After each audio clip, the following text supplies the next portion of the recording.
Hello mga ka-trending, welcome back to ZK Trend. Talaga namang nanggugulat itong si Bel Mariano dahil dumalo pala ito sa Mega Magazine Anniversary kagabi. Talaga namang napaka-elegante at napakaganda ni Bel sa isinuot nitong damit. Talaga namang pinusuan nga ng maraming netizens.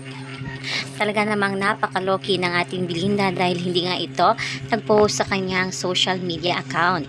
Makikita dito na kasama ni Bel ang kanyang team at syempre kasama ang ating Bel sa nasabing anniversary ng Mega dahil kasama nga si Bel sa Make It Big ng Mega Magazine kung saan ay isa siyang outstanding Asian star. Yan na muna ang pa-update natin ngayon mga kababs. Hanggang dito na lang. Maraming salamat sa inyong panonood.